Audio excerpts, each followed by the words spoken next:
옆에 분들하고 인사하십시다. 행복한 사람이 행복한 세상을 만듭니다. 다시 한번요. 행복한 사람이 행복한 가정을 만듭니다. 물어보세요. 행복하세요? 하고. 행복하신가요? 행복의 근원이 어디에 있다 그랬습니까? 행복의 근원은 예수 그리스도가 내 마음에 계실 때 상황과 환경과 어떤 여건과 상관없이 우리는 복된 자가 되어지고 하늘의 영광을 꿈꾸는 자들이 되어지고 하늘의 소망을 품고 살아가는 행복한 자가 되어지는 것을 믿을 수 있기를 바랍니다.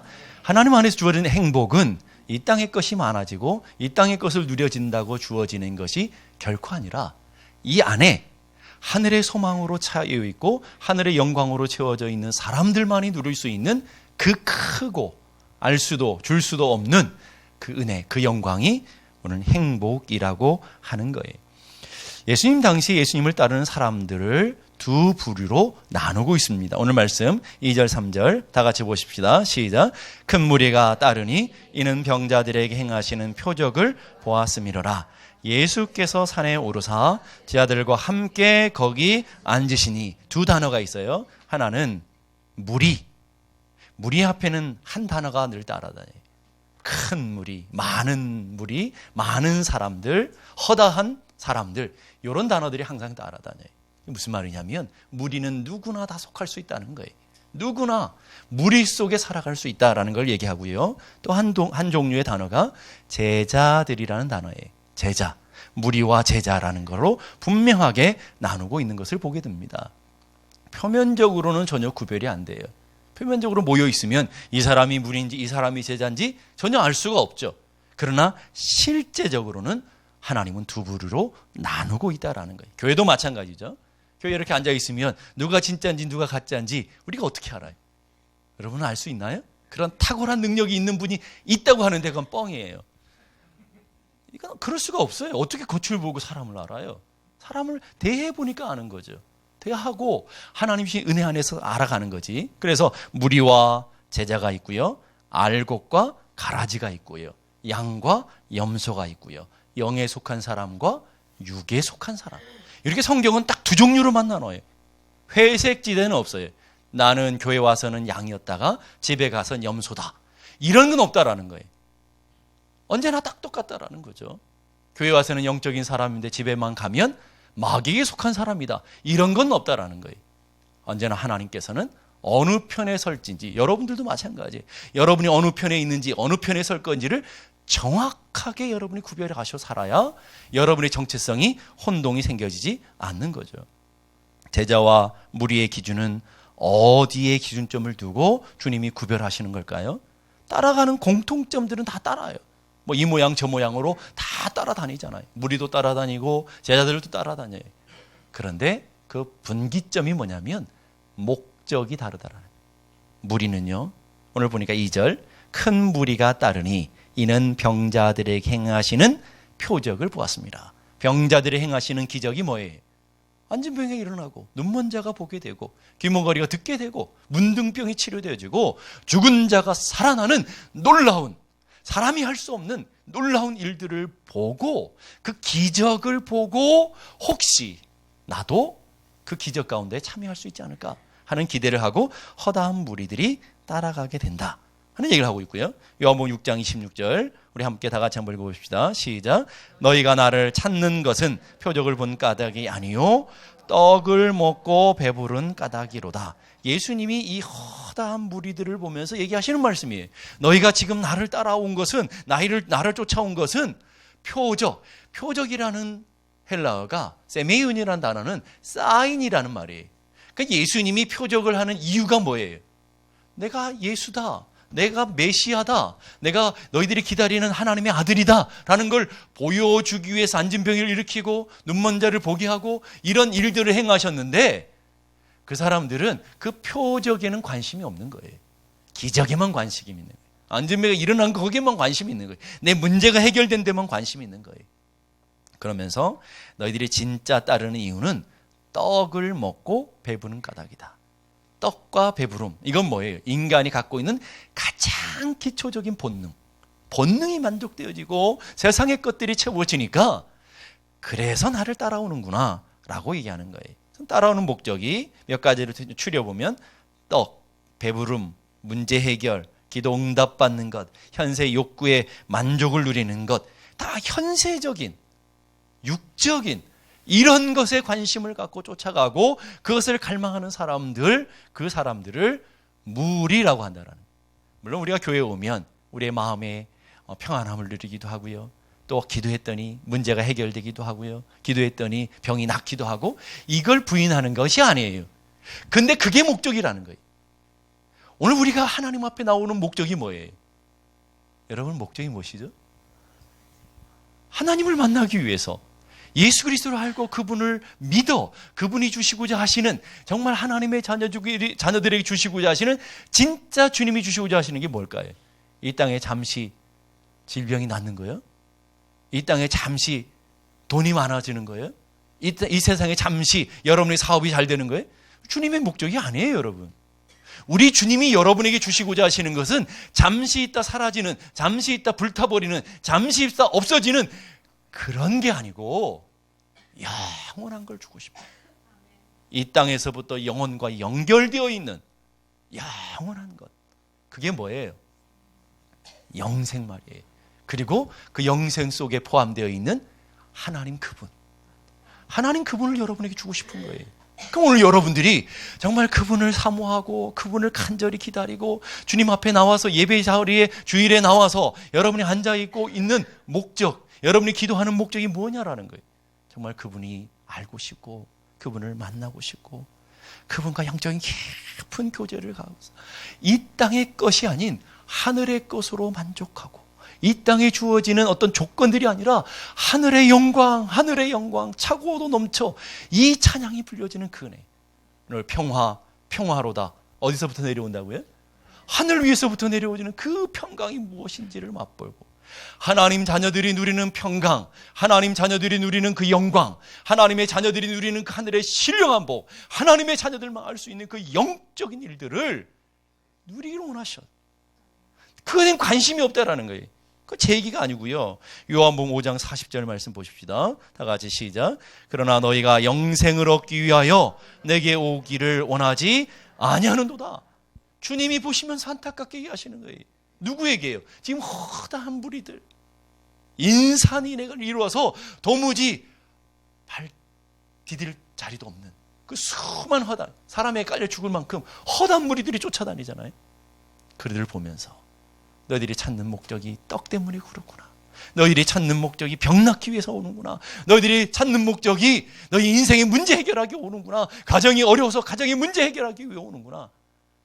그러시면서 너희들의 진짜 영생, 하나님을 원하고 하나님 주시는 그 영생을 얻기 위해서 오는 자가 없구나. 안타까워 하시는 거라는 거예요. 오늘 예수님을 따르는 이유가 뭔가요, 여러분? 오늘 예배 자리에 나오신 이유가 뭔가요? 정말 예수님을 알고 싶고 그분의 주시는 은혜를 누리고 하늘에 주어지는 영적인 세계의 은혜를 맛보고 그 은혜 가운데 살아가기를 원하여 나왔습니까? 그러니까 무리의 특징은요, 자신들에게 유익하고 자신들의 필요를 만족시켜주면 언제든지 쫓아다녀요. 그런데 그 필요에, 그 요구에 만족되지 않으면 언제든지 떠나는, 언제든지 버리고 떠나는 그런 사람들의 모습을 보게 돼요. 자, 15절 보십시다. 그러므로 예수께서 그들에게 와서 그들이 와서 자기 예수님을 억지로 뭘 만들려고요? 임금 만들려고. 왜 임금 만들려고요? 임금, 왕이잖아요, 왕. 왕을 만드는 이유가 뭘까요? 주님, 내 인생을 다 받아주십시오. 주님, 내 것은 다 주님의 것입니다.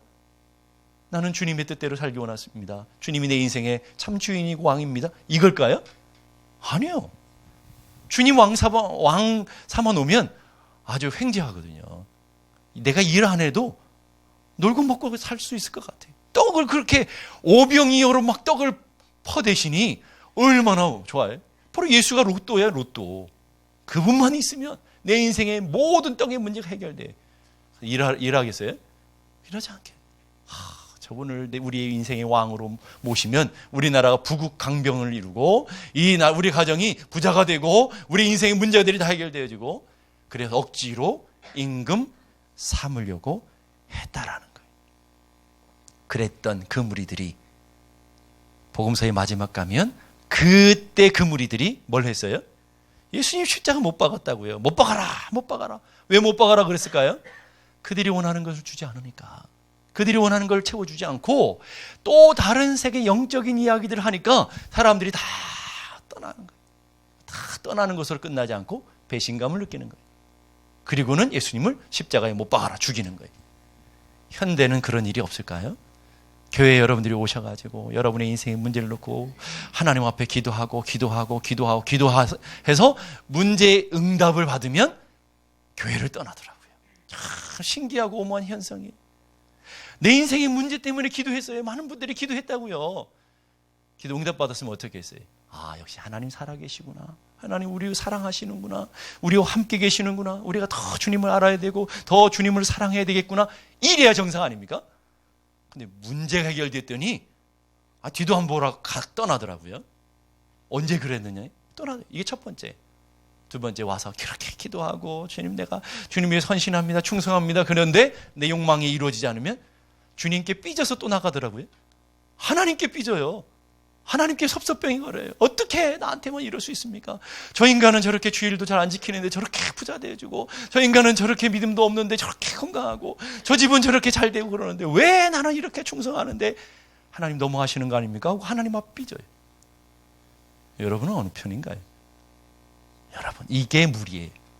자신의 욕망, 자신의 욕구, 자신의 만족에 늘 거기에 집중되어 있어서 그거 이루어져도 나가고, 신기하잖아요. 그거 이루어져도 나가. 그거 안 이루어져도 삐져 나가. 도대체 어떡하라는 거예요, 하나님은? 그러니까 무리는 무리인 거예요. 어쩔 수가 없는 거죠. 그래서 그 안타까운 심정으로 그 사람들을 향해서 주님이 마음 아픈 권면을 하시는 거예요. 요한복음 6장 27절 다 같이 한번 보십시다. 시작. 썩을 양식을 위하여 일하지 말고 영생하도록 있는 양식을 위하여 하라. 썩는 것. 여러분, 건강했지만 또 우리는 죽잖아요. 병에 나왔지만 병에 나왔던 사람, 예수님이 다 고쳐주신 사람 다 죽었잖아요. 죽었다가 살아난 나사로도 죽었어요, 여러분. 그건 이 땅에 잠시 있다 다 썩어지는 거라고요. 그런 것들을 바라보고 그런 것들을 욕망하며 그것을 마음에 품고 살지 말고 썩지 않는 것이 있다. 영원한 것이 있다. 영생이 있다. 영원한 하늘과 커넥되어져 있는, 접속되어 있는 게 있다. 여러분 그거 아시죠? 여러분 아실 줄로 믿습니다. 대답을 못 하시는 거 보면 그게 뭐야? 눈만 땡그레지시면 안 돼요. 여러분 그걸 아시죠? 아시죠? 그게 뭐예요? 하나님 주신 은혜 안에 있는 평강, 하나님이 주신 기쁨, 안에서부터 샘솟는 기쁨. 밖에서 돈이 주어졌다고 주어지는 게 아니고 뭐 명품 들었다고 주어지는 그 기쁨이 아니에요, 여러분. 안에서부터 주어지는 기쁨, 안에서 주어지는 만족, 내가 주님을 알아감으로 주님과 깊은 교제를 함으로 주어지는 평강, 주어지는 그 은혜, 이런 걸 우리가 어떻게 설명하냐고요. 예? 맛본 사람만 알지. 그렇잖아요. 그래서 너희는 여호와의 선하심을 맛보라고 알라고 주님이 그렇게 당부하시는 거예요. 근데 제자는 좀 달라요. 제자는 마세테스다라는 단어는 4가지 의미가 있어요. 첫째는 배우는 자. 주님이 가르쳐 주심을, 스승이 가르쳐 주는 걸 배우는 사람.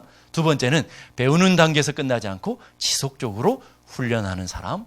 세 번째는 따라가는 사람. 배우고 아는 것에서 끝나지 않고 내 삶에 순종함으로 내 삶에 따라가는 사람. 주님이 어디 가시든지, 아골골짝 빈들에 가시든지 넓은 광야로 가시든지 상관없이 주님이 스승이 가는 곳은 늘 동행하며 늘 따라가는 사람. 그걸 제자라고 그러고요. 마지막 4번째, 그 스승을 정말 닮고 싶어. 내 인생에 정말 주님 그 스승을 품고 싶어. 그 스승처럼 되고 싶어. 그래서 닮아가서 내가 스승을 닮아내는 자가 되었을 뿐만 아니라 나를 통해서 그 스승과 똑같은 내가 되었다면 오늘 나를 통해서 그 스승과 똑같은 붕어빵을 만들어내는 사람. 그게 제자예요, 여러분. 나로 만족되어지는 게 아니라 내가 그 예수로 말미암아 기뻐요. 예수로 말미암아 배워요. 예수님으로 말미암아 훈련되어져. 예수님으로 말미암아 예수님을 닮아가요. 그래서 내 안에 예수님이 계셔요. 그로 끝나는 게 아니고 내 자녀를, 내 배우자를, 내 사랑하는 성도들을 주님 닮은 사람으로 자꾸 세워가는 사람. 그게 제자예요. 여러분 어떠신가요? 그걸 보면 제자인가요? 아직도 무리에 머물러 있는가요? 제자를 정의하면 스승을 따라다니며 스승의 지혜와 지식을 배울 뿐만 아니라 계속 따라서 그 삶을 본받아 담아내는 사람을 제자다라고 얘기하는 거예요. 그러면 그 제자가 어떻게 될 수 있을까요? 성경은 제자 되는 길을 가르쳐줘요. 누가복음 14장 26절 27절 다 같이 한번 보십시다. 시작. 무릇 내게 오는 자가 자기 부모와 처자와 형제와 자매와 더욱이 자기 목숨까지 미워하지 아니하면 능히 내 제자가 되지 못하고 누구든지 자기 십자가를 지고 나를 따르지 않는 자도 능히 내 제자가 되지 못하리라. 자, 여기 반복되는 단어들이 있어요. 내 제자가 되지 못하리라. 26절 27절에도 내 제자가 되지 못하리라. 그리고 누가복음 14장에 한 번 더 나와요. 내 제자가 되지 못하리라 33절에. 그러면서 조건이 있어요. 내 제자가 되지 못하는 사람들은 자기 부모와 처자와 형제와 자매를 더욱 사랑하는 사람들, 주님보다. 그리고 자기 목숨을 더 사랑하는 사람들은 내 제자가 되지 못한다. 그래서 우리는 세 가지의 초월이 일어나야 돼요. 하나는 가족이 초월돼야 돼요. 이거는 미워하라는 말은 버리라는 말이 아니에요. 관계를 단절하라는 말이 아니에요. 미워하라는 말은 미세오라는 헬라어는 덜 사랑한다라는 거예요. 주님보다 덜 사랑하는 거예요. 주님을 최고로 사랑하는 거예요. 우리의 마음속에 사랑하는 것이 1번 순위가 여러분은 뭐죠? 돈인가요? 건강인가요? 여자분들은 자식인가요? 아니면 명품, 자식보다 명품이 더 앞선가요? 뭘 가장 먼저 사랑하세요? 그걸 포기해야 된다는 거예요. 그걸 포기하지 않으면 주님의 제자가 되지 못한다. 두 번째는요, 소유를 포기해야 된다. 33절 보니까 자기의 모든 소유를 버리지 않으면. 버린다라는 것은 갖다 내어버린다는 말이 아니에요. 권리를 포기한다는 말이에요. 이게 내 가졌지만 내게 아닙니다. 내 시간, 내 물질, 내 주변 사람의 모든 있는 것들이 내가 갖고 있지만 내 것이 아니라 주인은 누구 거라고요? 주님의 것입니다라고 이전을 등기하는 것. 이건 내 게 아닙니다. 주님의 것입니다라고 하는 권리 포기가 되어 있지 않으면 주님의 제자가 되지 않는다. 세 번째는요, 자기 십자가를 지고 나를 쫓지 않는 자도 자기 목숨까지 미워하지 않는 자는 주님의 제자가 되지 못한다. 세 번째, 자기 초월이 일어나야 된다. 이 세 가지 중에 가장 어려운 게 뭘까요? 가장 여러분 신앙생활하면서 가장 어려운 게 뭐예요? 내 남편입니까? 내 인생의 문제입니까? 돈이 없는 가난입니까? 질병입니까? 여러분 주님을 따라가는데 여러분 가장 문제가 뭐예요? 예, 그렇게 얘기하기가 이게 안 하고 싶으셨어요? 예? 자기 자신이잖아요. 내가 가장 걸림돌이잖아요. 신약 성경에 보면 복음서가 몇 개인지 아시죠? 복음서는 4복음서라고 그래요. 마태, 마가, 누가, 요한복음을 4복음서라고 그래요. 근데 여러분이 가장 사랑하는 복음서가 하나 더 있어요. 5복음서인데 내가 복음. 우리는 하나님 말씀을 읽지만 하나님의 말씀의 기준보다 언제나 내 생각이 앞서요. 그래서 내가 복음인 거예요. 우리는 하나님의 말씀, 예수님의 말씀이 있잖아요. 예수님의 말씀을 따라가는 것보다 내 기분, 내 감정이 더 앞서요. 내 기분 나쁘면 천국도 안 가버린대잖아요. 이게 오늘 우리들이 내가 복음 아닙니까, 여러분? 여러분이 끝까지 여러분의 삶을 붙들고 있는 게 뭐예요? 복음입니까? 내 자존심입니까? 얘기하기 싫으신가 봐요. 뭐죠, 여러분?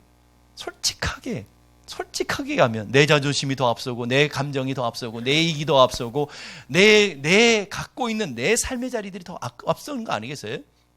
우리가 그렇기 때문에 예수님을 따라가는데 가장 첫 번째 장애는 바로 나예요, 나.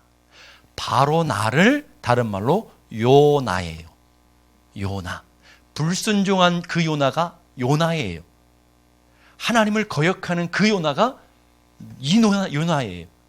하나님의 뜻보다는 나를 더 사랑해서 내 삶에 걸어가는 그 요나가, 성경에 나온 그 요나가 다른 요나가 아니라 요나라고요. 그것이 항상 우리 인생의 문제가 되고 걸림돌이 되어지는 거예요. 그래서 주님이 자기 목숨까지 미워하지 아니하면 자기 목숨까지 미워하지 아니하면 내 제자가 될 수 없다라고 얘기하시는 거예요. 내 목숨까지 미워하는 것, 자기를 철저히 내려놓고 철저히 포기하지 않으면 주님의 길을 걸어갈 수 없다. 그래서 보네포라고 하는 신학자, 독일의 유명한 신학자잖아요. 그 신학자 이런 얘기예요. 오늘의 교회에 치명적인 결함이 있는데 그 치명적인 결함은 진정한 제자가 적다는 것이다. 허다한 무리들이 많아요. 교회들이 얼마나 많습니까? 예, 이 길만 와도 한국 교회만도 몇십 개입니까, 여러분? 얼마나 주변에 교회들이 많습니까? 그 교회들마다 교인들이 얼마나 많습니까? 그런데 보네포라는 신학자는 뭐라고 하냐면 진정한 제자가 적다. 주여 주여 하고 부르는 자는 많지만 참으로 주님의 뜻대로 살려고 하는 사람은 적다. 여기까지만 했으면 좋을 텐데 앞에 또 한 단어가 탁 집어넣었어요. 매우 적다. 주여 주여 하는 자는 많은데 주님의 말씀대로 주님의 뜻대로 나를 저 십자가에 복종하며 주님을 따라가려고 하는 자는 매우 적다. 그걸 다른 말로 말하면 주님 오시는 날 믿음을 가진 자를 보겠느냐? 이거예요. 믿는 자를 보겠느냐? 정말 없어요, 여러분. 얼마나 귀해. 너무너무 귀해가지고 약에 쓰려고도 찾으려고도 찾을 수 없을 만큼 너무 귀한 존재들이 이제 제자들이 되어버리고 말았다라는 거예요. 예수님이 첫 번째로 제자를 부르는 장면으로 한번 돌이켜보세요. 마태복음, 마가복음, 누가복음 이렇게 보면 제자들을 부르시는데 예수님이 나를 따라오너라. 나를 따라오너라 초대하시는 첫 번째 사람이 베드로와 안드레잖아요. 안드레가 베드로와 안드레를 초대했을 때 그들이 어떻게 반응했나요? 마태복음 4장 20절 다 같이 시작. 그들이 곧 그물을 버려두고 예수를 따르니라. 나를 따라오너라 그랬더니 곧 반응했다고요. 좀 집에 가서 정리 좀 하고요. 좀 이것 좀 이루고요. 이러지 않냐고 즉각적으로 반응했어요. 그리고는 예수를 따르니라. 이렇게만 성경이 기록되어도 전혀 하자가 없어요. 그런데 성경은 의도적으로 그 앞에 단어를 집어넣고 있어요. 뭘 버려두고요? 그물을 버려두고. 그물이 뭐예요? 베드로와 안드레에게는 사업체라고요. 그냥 그물 정도가 아니라 자신의 전생애라고요.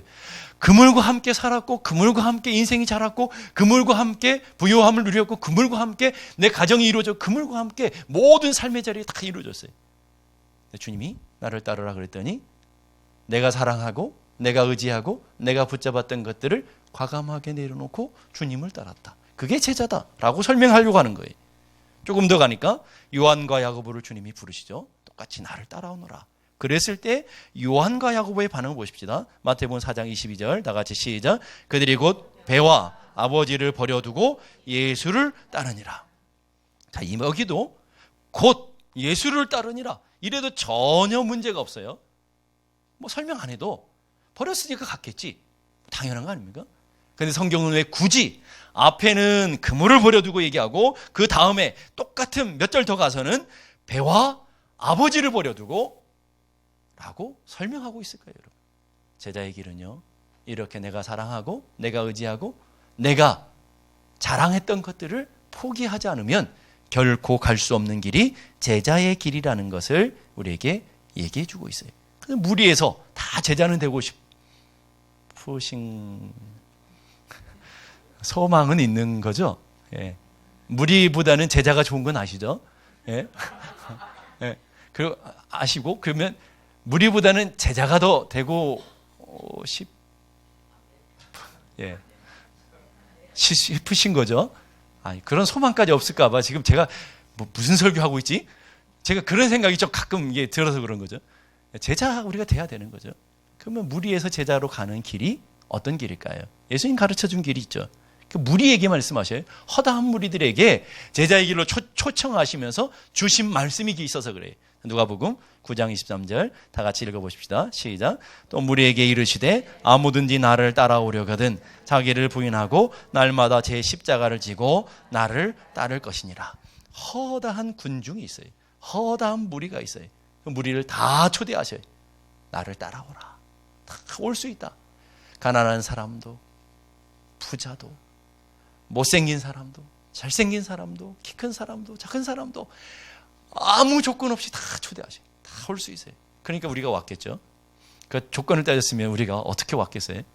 심각한 일이 벌어지죠. 다 아무든지 나를 따라와. 다 올 수 있다. 그러면서 조건을 두셔요. 첫 번째 조건, 자기를 부인해야 된다. 그럼 자기 부인이 뭐예요? 내 자존심 부인하는 거예요, 여러분. 어려운 게 아니라고요. 내 감정 부인하는 거예요. 내 기분, 교회 일을 하다가 때려쳐버리는 일은 언제 벌어지는 거죠? 내 기분 상하면, 내 감정 상하면 그냥 다 엎어버리잖아요. 그거 부인하는 것. 내 생각, 내 경험. 여러분들이 뭐 교회 많이 다니셨잖아요. 내 경험들 갖고 있잖아요. 뭐 이 교회는 이렇더라, 저 교회는 저렇더라. 이런 경험들을 다 내려놓는 거예요. 그거 가지면 주님이 제자 될 수 없다라는 말이에요. 여러분의 절대 기준은 하나밖에 안 돼야 돼요. 주님의 말씀. 주님의 말씀이면 우리가 무슨 수를 써서 가야 돼. 그거 아닌, 그 본질이 아닌 것은 다 버려두는 거예요. 여러분, 그게 얼마나 어려운데요. 여러분, 교회 신앙생활 하면 제일 어려운 게 뭐예요? 내 경험 아닙니까?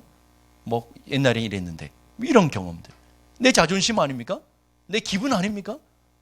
그래서 우리는 주님의 제자 된다고 그러는데 오랫동안 은혜도 받았어요. 말씀을 들어서 변화된 것 같아요. 기도하면서 통곡하며 성령 충만한 것 같기도 해요. 근데 마지막 보면 그놈의 성과는 못 보냈어요.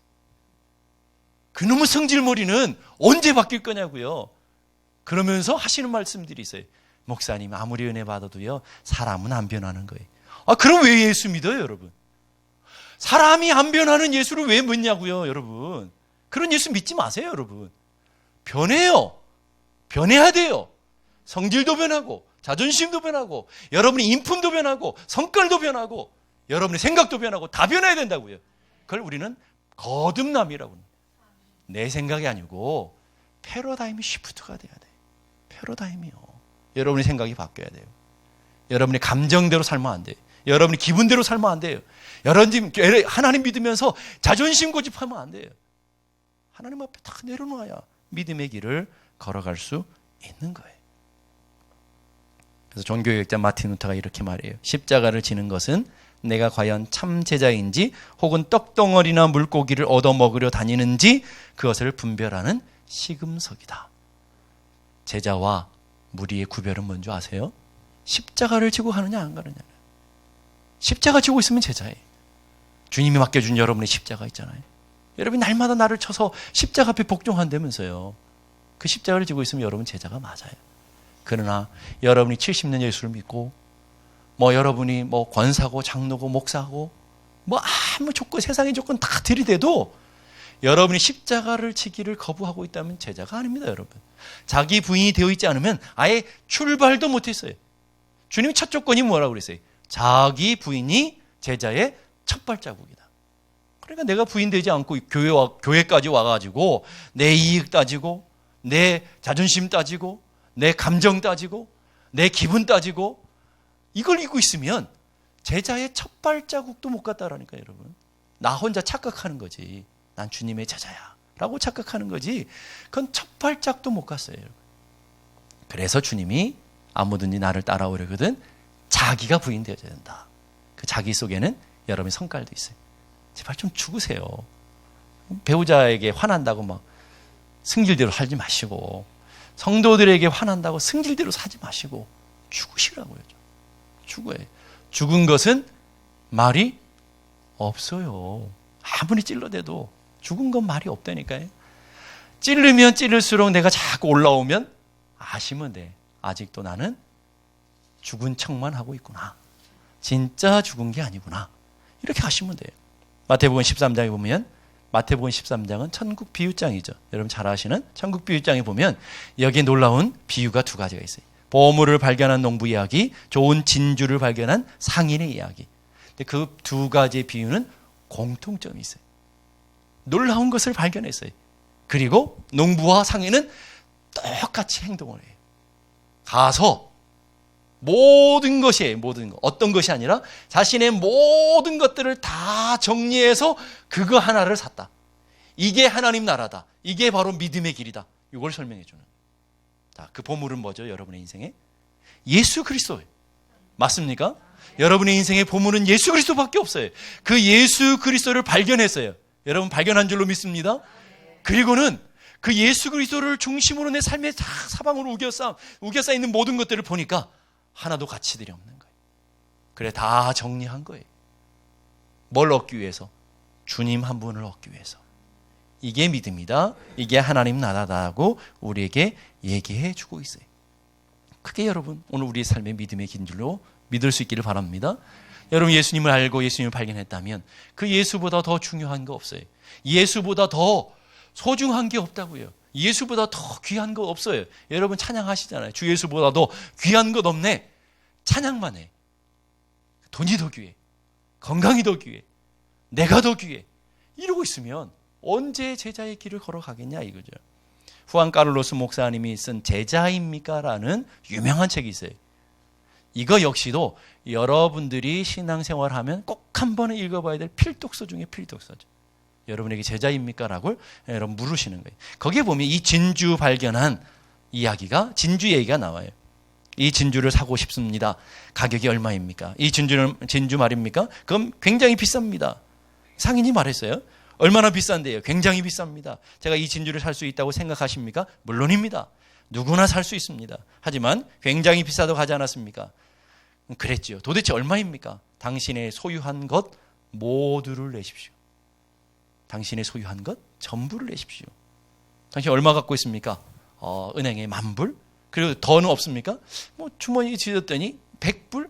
좋습니다. 그거 적어놓고, 그 다음에 집도 적어놓고, 캠핑카도 적어놓고, 차 갖고 있는 차도 적었어요. 또 없습니까? 나 이게 이제는 아무것도 없습니다. 이제는 내가 갖고 있는, 내가 함께 살고 있는 가족밖에 없어요. 가족도 다 적어놨어요. 그랬더니 마지막 또 없습니까? 물었을 때에 이젠 정말 없습니다. 있는 걸 다 적었습니다라고 얘기하고는 마지막에 이 몸뚱어리 하나밖에 없습니다. 놀라운 것이 있습니다. 당신의 몸뚱어리. 당신 자신이 가장 소중합니다. 다 적었어요. 그리고는 이렇게 얘기하는 거예요. 모든 것이 이제는 다 내 것이 되었습니다. 아내, 자식, 집, 돈, 자동차, 당신 역시 다 내 것이 된 것입니다. 그러면서 계속 잘 들으십시오. 당신에게 잠깐 동안 이 모든 것을 사용하도록 해주겠습니다. 주인이 잠깐 동안 여러분에게 사용하도록 허락하시는 거예요. 그리고는 그러나 그것들은 당신이 나의 것이듯 모든 내 것임을 잊어서는 안 됩니다. 여러분들이 주님의 것이든 여러분이 소유한 모든 시간, 모든 것들이 누구의 것이라고요? 주님의 것이라고 권리를 이양해 드리는 것. 이게 후안 카를로 목사님이 얘기하시는 제자의 삶이다. 권리를 포기하고 권리를 이양하는 것. 여러분은 주님의 제자이십니까? 대답을 못 하시네요. 예? 주님의 제자가 되기를 원하십니까? 그러시면 이제 오늘 예배 가운데 여러분이 갖고, 여러분이 사랑하고, 여러분이 의지하고, 여러분이 붙들고 있는 것을 주님께로 권리를 이양할 수 있는 은혜가 있기를 간절히 바랍니다. 제자는요, 대가 지불 없이는 결코 이루어질 수 없어요. 복음성 같은 것처럼 내가 주인 삼은 모든 것 내려놓고, 내가 사랑했던 모든 것 내려놓고, 그 다음 뭐죠? 주님만 사랑해. 주님도가 아니고 주님만 사랑해. 세상의 것들을 다 포기하고 세상의 것들을 다 버려서 산으로 올라가라는 말이 아니에요.